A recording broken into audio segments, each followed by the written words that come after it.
I'm Andre Morrow. It's one of the many clarifications and new details coming out today as police report that they have a suspect in their jail. You're watching Louisiana First News.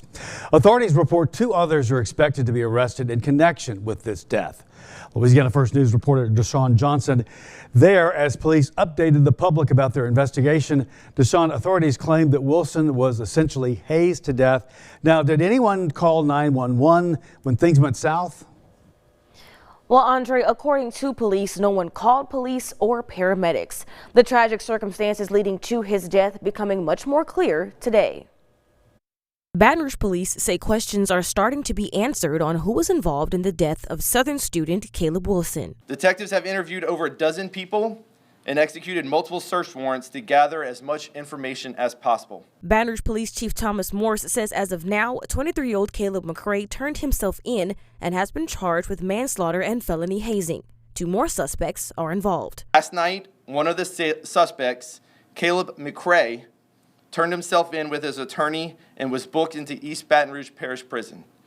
McCray has been charged with criminal hazing and manslaughter. The original story Morris says the suspects came up with is that he passed out playing basketball at a park. They then drove him to Baton Rouge General, where he was pronounced dead. Nurses called the police, which led to a deeper investigation. BRPD detectives uncovered that the location reported initially was not accurate, and that the alleged incident, in fact, occurred at a warehouse located at 3412 Woodcrest Drive. Morris explains the details of what led up to the actual truth. McCray and other Omega Psi Phi fraternity members were located at this warehouse in East Baton Rouge. According to documents, all pledges, including Wilson, were punched in the chest. Wilson was punched 4 times, causing him to collapse and have a seizure. Caleb Wilson died as the direct result of a hazing incident where he was punched in the chest multiple times while pledging to Omega Psi Phi fraternity.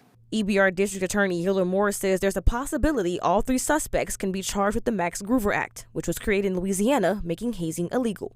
No pledges are being charged. Max Groover law, which is hazing, so it incorporates not only misdemeanor hazing, act of regular hazing, but also when hazing involves a great bodily injury or death. Southern University President Dennis Shields says he's grateful for the work into the investigation and will continue to help give as much information as possible. Mayor President Sid Edwards also speaking, saying he's upset with the situation. It's a sad day to use such a promising young life.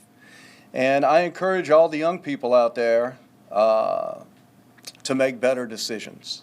Morse says this is a serious situation and more information can soon be released. This is still an active and ongoing investigation, so additional warrants and persons involved cannot be ruled out at this time. McCray's lawyer, Philip Robinson, is expressing condolences to the Wilson family, but he's also insisting that his client is innocent. In a statement, Robinson said, quote, "I have not been presented with any evidence to support such serious accusations. I maintain my client's innocence and urge the public to withhold rushing to judgment until all the evidence is heard," end quote. In studio, Deshaun Johnson, Louisiana First News.